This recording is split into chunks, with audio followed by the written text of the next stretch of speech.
क्या आपको याद है आपने इंस्टाग्राम पर आखिरी रील कौन सी देखी थी?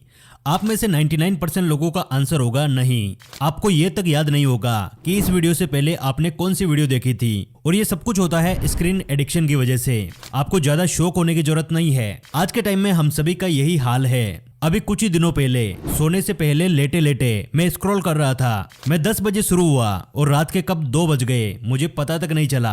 अब सबसे कमाल की बात यह थी कि जब मैंने सोचा कि इन 4 घंटों में मैंने कौन सी रील्स देखी तो मुझे मुश्किल से 1 से 2 रील्स ही याद थी। यानी कि पूरे 4 घंटों में से केवल मुझे 2 मिनट याद थे। तो अगर दोस्तों आपका भी यही हाल है तो ये वीडियो आपकी लाइफ की सबसे बेस्ट वीडियो होने वाली है, क्योंकि इस वीडियो में मैं आपको 5 ऐसे तरीके बताऊंगा जिनसे आप स्क्रीन एडिक्शन को छोड़ सकते हैं, अपने इस टाइम को क्रिएटिव कामों में लगा सकते हैं और अपनी लाइफ का कंट्रोल अपने खुद के हाथ में ले सकते हैं। Chapter 1, dopamine detox. दोस्तों, जितना ज्यादा हम इंस्टेंट एंटरटेनमेंट कंज्यूम करते हैं उतनी ही हमारी पेशेंस और फोकस कम हो जाती है। आपको पता है हमारा दिमाग असल में एक रिवॉर्ड मशीन की तरह काम करता है। जैसे हम कोई मजेदार चीजें देखते हैं, स्क्रीन स्क्रॉलिंग करते हैं, तो हमारे ब्रेन में डोपामाइन नाम का केमिकल रिलीज होता है।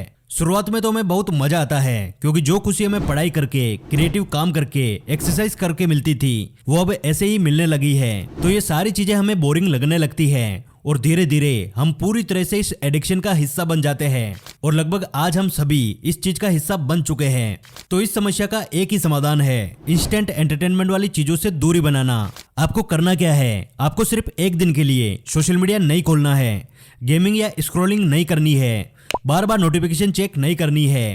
पहले 3 से 4 घंटे आपको बहुत ज्यादा मुश्किल लगेंगे। दिमाग बार बार आपको अपने फोन की तरफ खींचेगा, लेकिन धीरे धीरे आप नोटिस करोगे कि आपको सिंपल चीजों में भी मजा आने लगा है। जैसे अपनी फैमिली से बातें करना, पढ़ाई करना, अपने रूम में पड़ी चीजों को ऑब्जर्व करना और अपने फ्यूचर के बारे में सोचना। यानी जब आप डोपामाइन डिटॉक्स करते हो तो आपका दिमाग रीसेट मोड में चला जाता है और यही रीसेट आपकी खोई हुई पेशेंस और फोकस को वापस लाने में मदद करता है। Chapter 2, digital minimalism. अब मान लीजिए आपने डोपामाइन डिटॉक्स कर लिया और आपको थोड़ी सी क्लैरिटी मिल गई, लेकिन असली चैलेंज तब आता है जब हम फिर से फोन को उठाते हैं। क्योंकि दोस्तों, मोबाइल एडिक्शन छोड़ना भी उतना ही मुश्किल है जितना एक शराबी को शराब छुड़वाना या फिर एक स्मोकर से स्मोकिंग छुड़वाना। आपने नोटिस किया होगा जब भी आप अपने फोन को अनलॉक करते हो तो सामने सबसे पहले वही इंस्टाग्राम, यूट्यूब या फिर कोई गेम का आइकन दिखाई देता है और हमारा दिमाग ऑटो पायलट मोड पर उनमें से किसी एक ऐप को ऑन कर देता है। इसलिए कहा जाता है out of sight out of mind. मतलब अगर चीजें सामने नहीं होगी तो उसका ख्याल भी हमें कम आएगा। इसलिए चैप्टर 2 में बताता है कि अपने फोन की स्क्रीन से सोशल मीडिया एप्स को हटा दीजिए, उनके नोटिफिकेशंस को बंद कर दीजिए, क्योंकि आज के टाइम में पूरी तरह से सोशल मीडिया से कट आउट हो जाना भी कोई समझदारी नहीं है। इसलिए आपको ऐसा करना है जिससे एनी टाइम ये चीजें आपको सामने ना दिखे और आप इसका यूज भी कर पाओ। मैंने खुद अपने फोन के फ्रंट पेज से इन सभी एप्लीकेशन को हटा दिया है, जिसकी वजह से मेरा माइंड ऑटो पायलट मोड पे मुझे ये जबरदस्ती नहीं दिखा पाता। अब जब भी मैं इन्हें ऑन करता हूँ तो मेरे माइंड में पहले से क्लियर होता है कि मुझे स्क्रॉलिंग नहीं करनी, बल्कि उन पर कंटेंट डालना है, काम करना है। ये एक छोटा सा चेंज आपके डेली स्क्रॉलिंग टाइम को आधा कर देगा। Chapter 3, focus rituals. दोस्तों, हमारे दिमाग को यह समझाना बहुत ज्यादा जरूरी है कि असली सुकून और सेटिस्फेक्शन स्क्रॉलिंग में नहीं बल्कि किसी काम को पूरा करने में है। अब मान लीजिए आपने डोपामाइन डिटॉक्स कर लिया और डिजिटल मिनिमलिज्म भी अप्लाई कर लिया, लेकिन असली चैलेंज तब शुरू होता है जब हमारा दिमाग खाली टाइम में बोर होने लगता है। यही बोर्डम वो जगह है जहां हम दोबारा फोन एडिक्शन का शिकार हो जाते हैं और उसी से बचने के लिए काम आता है हमारे ये चैप्टर। इसमें 2 टेक्निक है। Number 1, Pomodoro technique. फोकस करने का सबसे आसान तरीका है पोमोडोरो टेक्निक। इसमें आपको 25 मिनट तक सिर्फ एक काम करना होता है और फिर 5 मिनट एक छोटा सा ब्रेक लेना होता है और बार बार इसी चीज को रिपीट करना है। यानी 25 मिनट काम और 5 मिनट आराम।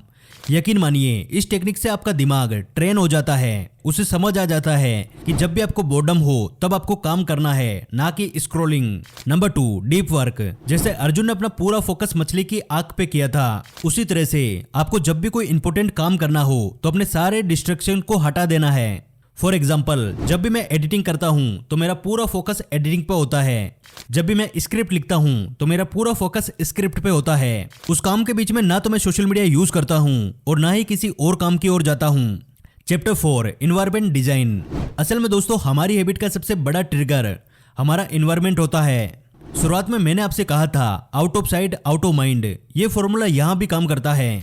सोचिए अगर बेड के पास ही आपका मोबाइल रखा है तो सोने से पहले उसका यूज करने से आपको कोई भी नहीं रोक सकता। अगर स्टडी टेबल पे मोबाइल रखा है तो पढ़ाई करते वक्त आपका माइंड ऑटोमेटिकली उसी तरफ भागेगा। तो सॉल्यूशन क्या है? बहुत ही सिंपल, अपने इन्वायरमेंट को डिजाइन कीजिए। सबसे पहले आपको नो फोन जोन बनाना है, जैसे डाइनिंग टेबल, स्टडी टेबल या फिर फैमिली टाइम के दौरान आपको फोन बिल्कुल भी यूज नहीं करना है।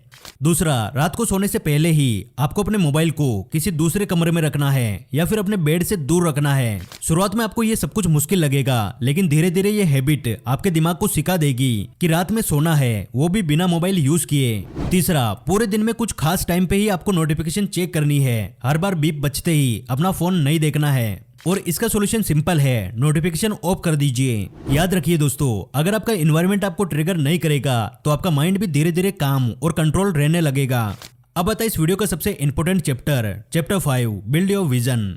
दोस्तों, अगर हमारे माइंड के पास मीनिंगफुल डायरेक्शन नहीं है तो वे अपने आप फिर से मोबाइल स्क्रॉलिंग और बेकार एंटरटेनमेंट की ओर खिंच जाएगा। यानी आपको कुछ ऐसा विजन बनाना है जहां आपको इन तुच्छ चीजों से कई गुना ज्यादा खुशी मिले। मैं अपना खुद का एग्जाम्पल देता हूँ तो मैंने अपना गोल बना रखा है इस चैनल पर रेगुलर वीडियोस बनाना। ये मुझे 2 तरह से रिवॉर्ड देता है। फाइनेंशियल रिवॉर्ड यानी मुझे पैसा मिलता है जिससे मेरी ग्रोथ होती है। इमोशनल रिवॉर्ड यानी जब भी मैं इस चैनल पे वीडियोस बनाता हूँ तो मुझे खुशी और सेटिस्फेक्शन मिलती है। और यही कॉम्बिनेशन मुझे मोटिवेट करता है कि मैं अपना वक्त बेवजह स्क्रॉलिंग करने की बजाय कंटेंट क्रिएशन में लगाऊं। ठीक उसी तरह से आपको भी अपनी फील्ड में अपना विजन बनाना है। जब आप अपना मोबाइल एडिक्शन छोड़कर अपने असली गोल्स पे फोकस करते हैं तो आपको सिर्फ टाइम ही वापस नहीं मिलता, बल्कि अपनी लाइफ में क्लियरिटी, पर्पस और सेटिस्फेक्शन भी आती है। अगर आप इन सभी चैप्टर्स को अपनी लाइफ का हिस्सा बना लेते हैं तो यकीन मानिए दोस्तों, जैसे मैंने अपनी बेकार मोबाइल एडिक्शन को छोड़कर एक विजन बनाया है, उसी तरह से आप भी अपनी एनर्जी को पॉजिटिव कामों में यूज कर पाओगे। अगर आपने इस वीडियो को यहाँ तक देखा तो अभी कमेंट करके बताइए, क्या अब से आपका मोबाइल आपको कंट्रोल करेगा या फिर आप अपने मोबाइल को कंट्रोल करोगे? यानी कि क्या आज से आप अपने मोबाइल एडिक्शन की आदत को छोड़ने वाले हो? यदि आपका जवाब हाँ है तो कमेंट बॉक्स में यस लिख दीजिए। और हमारे साथ हमेशा ऐसे ही जुड़े रहने के लिए आप हमारे चैनल द योगी को सब्सक्राइब कर लीजिए। जल्दी मिलेंगे अगली वीडियो में।